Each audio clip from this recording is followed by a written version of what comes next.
Alors, il y a eu vraiment une confrontation, et pour comprendre cette confrontation, les mécanismes de cette confrontation, qui sont partout les mêmes dans le monde arabe, il y a essentiellement, trois facteurs qui ont fait que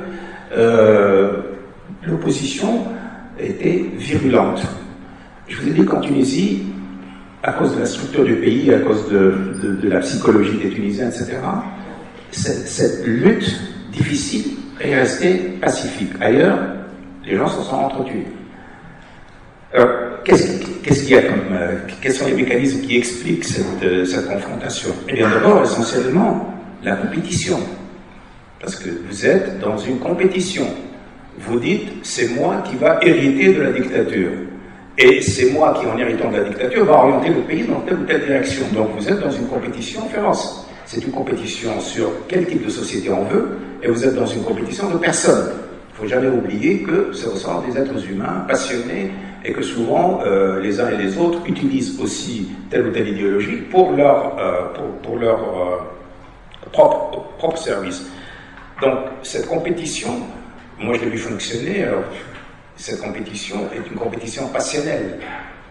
Imaginez un peu un jeune gauchiste des années 60, j'en ai connu beaucoup, j'ai fréquenté, qui voit apparaître comme ça, alors que voit apparaître des mouvements islamistes, et ensuite qui les voit prendre de la place, qui les voit devenir de plus en plus fortes, et qui voit par contre ces partis de gauche, par exemple, le Parti communiste, dépérir jusqu'à disparaître, et qui voit que la révolution qu'il a toujours associée à la gauche, devenir des révolutions de droite. Ceux qui prennent les fusils pour se battre contre les dictatures sont de plus en plus des gens de droite. Et je ne sais pas si vous pouvez imaginer la déception, la frustration et la difficulté pour un jeune de gauche des années 60, 70, etc., d'accepter ceci, parce que tout cela est totalement et absolument contraire à la doxa. C'est-à-dire que quand vous avez un esprit d'homme de gauche, il est nourri, et là je parlerai tout à l'heure du carcan idéologique, il est nourri de croyances, il est absolument sûr et certain que la religion est l'opium du peuple, puis il se rend compte que non, que la religion est l'excitant du peuple. Donc là, il y a quelque chose qui ne colle pas avec la sainte théorie, les saintes écritures marxistes. Ensuite, ils se rendent compte que la lutte des classes, oui, mais elle est plus compliquée que ça, que les ouvriers peuvent être de droite. Ils se rendent compte que le monde communiste est en train de s'effondrer, et que jusqu'à Berlin. Et ensuite, ils voient que les gens se transforment petit à petit, les femmes mettent des foulards, et tout comme ça, alors que normalement, dans son esprit, la libération de la femme passe par raccourcir les jupes et enlever les foulards. Il voit l'inverse. Donc il y a quelque chose qui ne va pas. Donc, pour lui, il y a une anomalie. Le monde fonctionne totalement contre toutes les théories présupposées. Et ensuite, il faut dire des choses, il y a même de jalousie. Hein. Vous pensez être le sauveur, puis vous voyez quelqu'un d'autre qui apparaît, que vous méprisez, que vous traitez de réactionnaire, que vous considérez comme appartenant au passé, et puis apparemment cette personne, ce groupe que vous croyez appartenir au passé, ben, apparemment c'est lui qui a l'avenir devant lui. Donc il y a une mobilisation dans cette compétition de beaucoup de colère, de frustration et de haine, etc. De l'autre côté, comme vous voyez de l'autre côté, pour les islamistes, qu'est-ce que c'est qu'un gauchiste? C'est tout simplement quelqu'un qui est, je dirais, un désacculturé, quelqu'un qui a pratiquement trahi la culture des ancêtres, qui est allé de l'autre côté et qui a abandonné les valeurs fondamentales de la société, etc. Donc, et là, je reviens au facteur fondamental, que j'appelle le carcan idéologique. Alors, le carcan idéologique, c'est, comment dire, qu'est-ce que c'est qu'un carcan idéologique? C'est des croyances très fortes. Alors, moi, la plus belle phrase, d'ailleurs, une fois que je l'ai entendue, cette phrase de quelqu'un, comme vous savez, je suis écrivain, donc j'ai immédiatement pris cette phrase et je l'ai beaucoup travaillé, étudié et analysé. J'avais écrit un livre sur l'esprit idéologique qui s'appelle La raison embastillée, et cette phrase m'a permis vraiment de dire, mais attendez, ce type m'a décrit en une phrase, qu'est-ce que c'est que l'esprit idéologique? qui explique toutes ces haines, toutes ces querelles, etc. Alors il m'a dit, je suis en train de me rappeler la phrase en arabe, il m'a dit موقفي خطأ موقفي حقيقة تقبل الخطأ وموقف الآخر خطأ يقبل الحقيقة. En gros, alors il y a une position de mots, on dit je possède la vérité mais je peux me tromper. Alors que l'autre, il est dans l'erreur mais il peut avoir raison de temps à autre. Et c'est ça l'esprit idéologique. L'esprit idéologique, c'est que vous êtes absolument sûr et certain que vous détenez la vérité, soit parce que vous la tenez du Coran, soit vous la détenez de la science infuse, de la science objective, etc. Vous possédez la vérité, vous êtes dans la raison, et l'autre est dans l'erreur, sinon dans le péché. Et à partir du moment où votre esprit est totalement encadré par ce genre de logiciel, toutes les dérives sont possibles. Puisque vous possédez la vérité et l'autre, il est dans l'erreur. Vous postulez ça comme principe, c'est fichu. Il n'y a plus moyen de discuter. Ou on fait semblant de discuter, il n'y a plus de passage. Ce logiciel moi j'appelle ça un logiciel, puisque c'est le terme à la mode. Bon, et là il faut que je vous dise aussi que, pour moi, l'esprit humain fonctionne selon plusieurs logiciels à la fois. Alors, ce logiciel, je possède la vérité, je connais ce que c'est que la réalité, je sais comment les choses fonctionnent, je sais où les choses vont aller, etc. Je peux me tromper dans les détails, mais l'autre est totalement dans l'erreur. Ce logiciel existe chez chacun d'entre nous. Sauf que chez ces gens-là, il est hypertrophié. Et l'esprit humain fonctionne sur plusieurs logiciels. Alors, ce logiciel idéologique, il y a le logiciel qu'on va appeler rationnel, scientifique. Et ensuite, vous avez le logiciel pragmatique, et vous avez le logiciel magique.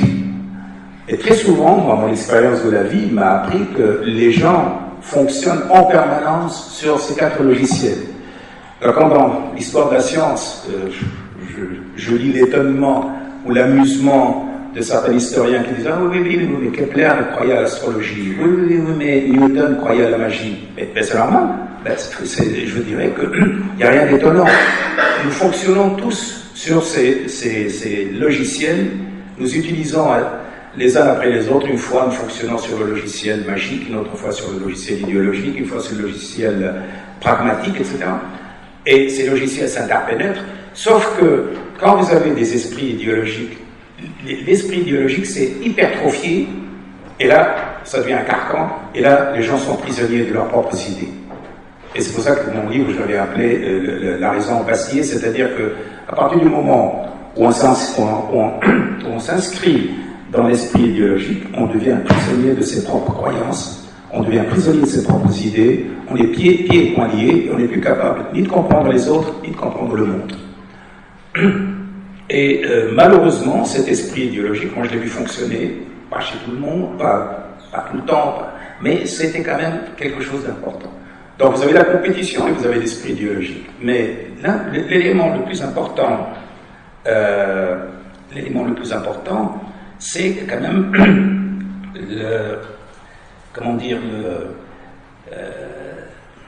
c'est le troisième, l'élément le plus important dans cette mentalité, c'est le facteur de la dictature.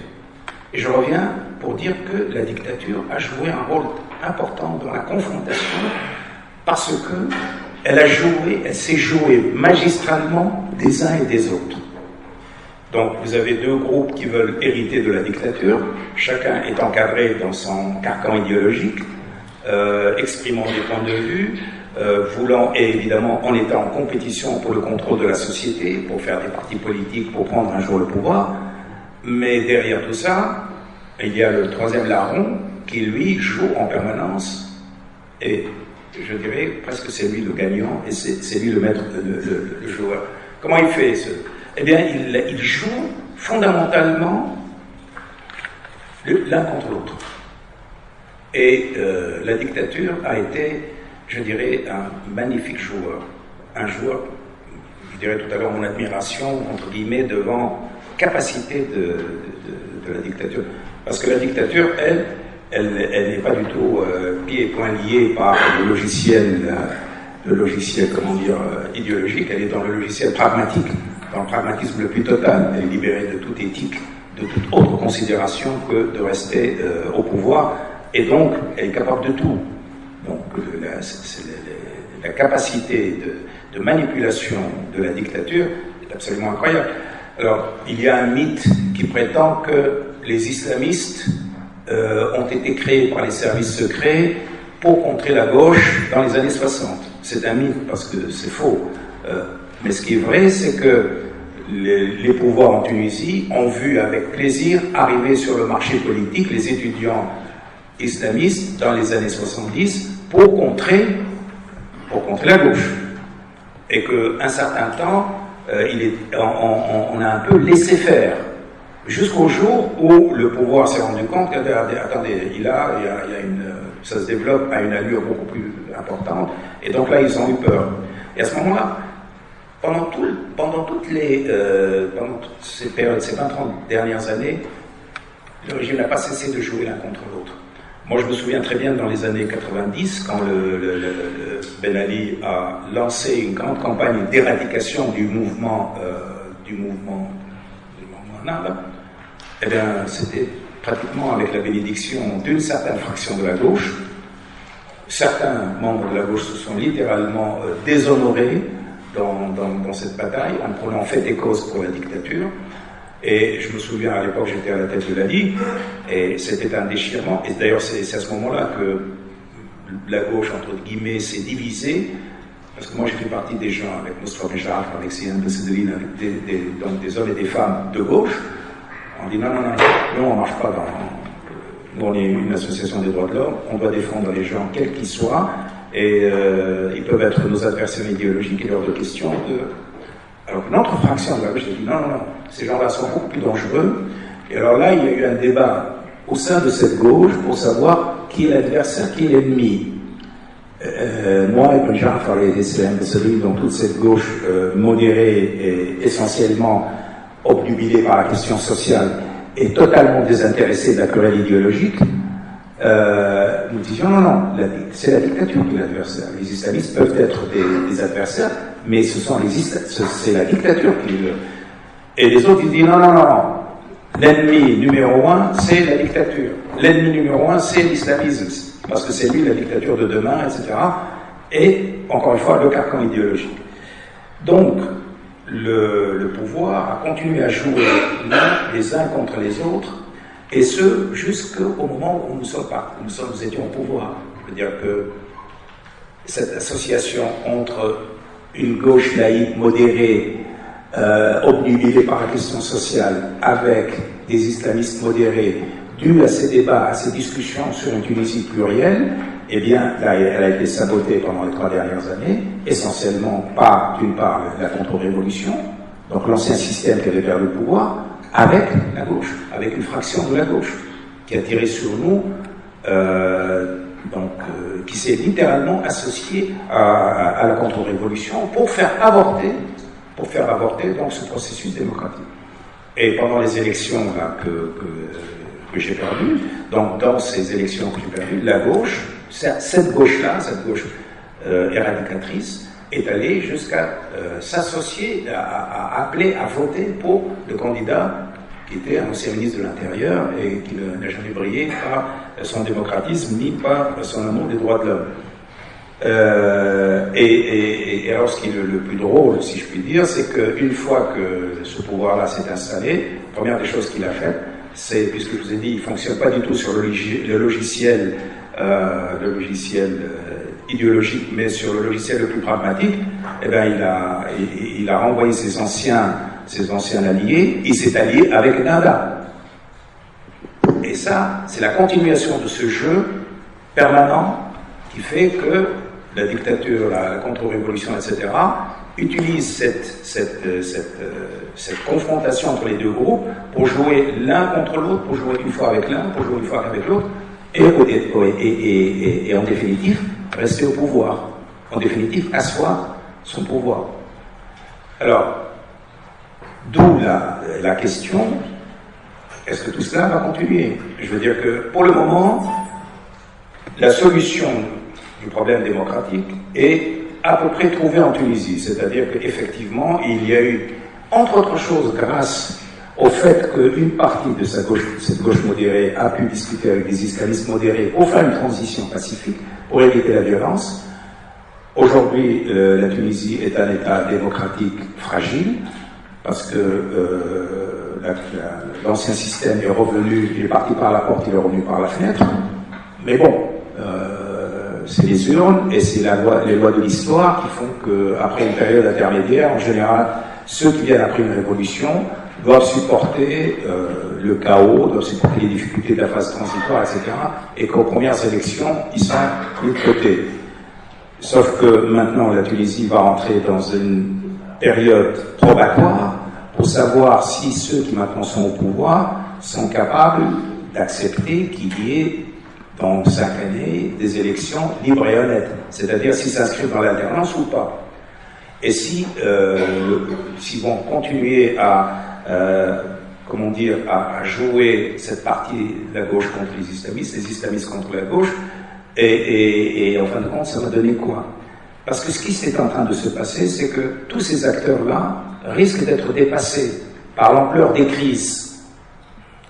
La crise économique, la crise sociale, la crise morale, etc., risquent de dépasser tous les acteurs. Et en plus, parce qu'il y a aujourd'hui une volonté de réformer la gauche pour la débarrasser de son carcan idéologique, pour en faire surtout une gauche sociale centrée essentiellement sur la question de la distribution des richesses. Et que de l'autre côté, il y a de l'autre côté de l'islamisme, une tentative de faire en sorte que là aussi on se débarrasse du carcan idéologique pour qu'on revienne aux questions fondamentales, à savoir les questions des libertés. Donc la question à la fois de la redistribution des richesses et de la corruption, qui est la question clé, la question centrale, plus la question des libertés, c'est toujours encore pas résolu, même pas en Tunisie.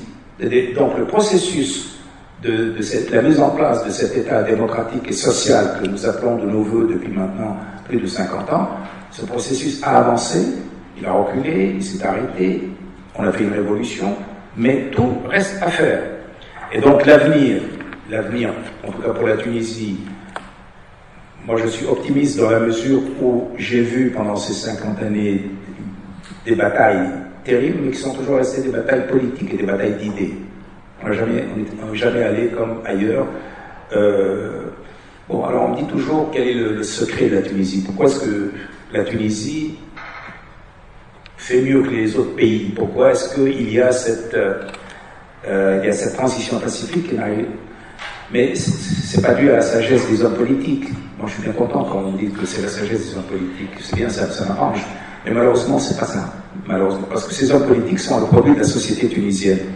Sont le produit objectif. Alors, c'est quoi la Tunisie? C'est un pays homogène, donc sur le plan tout ce que vous voulez. Les Tunisiens sont tous des Arabes, musulmans, malékites. Donc, ça n'a rien à voir avec la Syrie, qui a religion, ou l'Irak, etc. Donc ça, c'est un facteur fondamental qui fait que les tensions sont apaisées. Ensuite, c'est un pays de classe moyenne. C'est un pays où il y a une forte société civile même sous la colonisation. La Libye, malheureusement, n'a pas eu ce privilège parce que on a empêché la société civile. En classe moyenne, homogène. En plus, nous avons la grande chance de ne pas avoir de pétrole. Donc, nous ne suscitons pas de convoitise. Nous ne sommes pas un acteur important dans la géopolitique. Ce qui nous a rendu important, c'est la révolution. C'est le modèle tunisien. Mais sinon, la Tunisie en elle-même ne suscite pas beaucoup de convoitise, ne suscite pas beaucoup de peur. Donc ça nous a laissé tranquille pour pouvoir faire notre petite cuisine interne sans intervention extérieure. Élément important aussi, contrairement à l'Égypte, nous avons une armée qui est une armée professionnelle. Et une armée professionnelle, c'est pas une armée professionnelle, c'est une armée de conscription, mais c'est une armée qui ne se mêle pas de politique et qui ne se mêle pas d'affaires, qui ne fait pas d'affaires. Nous n'avons pas de généraux affairistes et nous n'avons pas l'armée ne possède pas des usines, ne trafique pas dans les chaussures. C'est une armée disciplinée qui fait son travail d'armée. Donc là, il y a peu de chances que l'armée devienne une menace contre la démocratie. D'ailleurs, quand on a eu, après le coup de putsch en Égypte, il y a eu des prémices de putsch en Tunisie, mais une des raisons pour lesquelles ce putsch n'a pas marché, c'est que l'armée était du côté de la République, l'armée était du côté des institutions, l'armée et la police. Donc nous avons la chance d'avoir des corps sains qui sont dans cette tradition aussi française aussi de l'obéissance au civil. Ça n'a rien à voir avec l'Égypte. Donc ce sont ces conditions-là qui ont fait que la transition tunisienne s'est faite de façon pacifique. Et donc c'est cette tunisianité entre guillemets qui a permis que les gens discutent, se battent, mais avec des mots. Et je pense que c'est ça qui nous a sauvés et c'est ça qui va continuer à nous sauver. Alors, dans quelle mesure nous pouvons être un modèle pour les autres pays arabes? Je vous ai dit, les conditions sont très différentes, mais les problèmes sont les mêmes. C'est-à-dire, c'est toujours la même chose. Corruption, misère, régime autoritaire, tentative d'alternative, recherche d'alternative.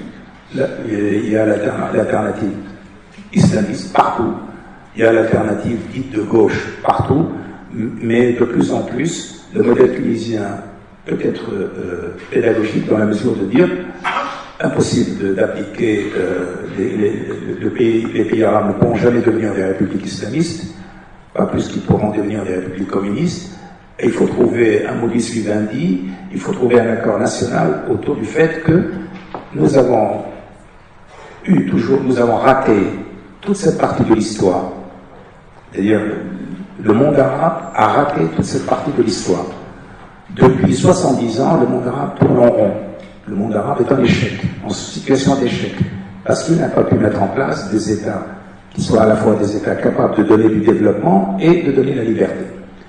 Mais attention, il ne faut pas croire que cette situation d'échec est une situation définitive. Je donne toujours l'exemple des fenêtres temporelles. Si vous regardez la Chine entre 1848 et 1949, sur un siècle, vous dites, ce pays ne se relèvera jamais, ce pays livré à la corruption, livré à la guerre civile, etc. etc.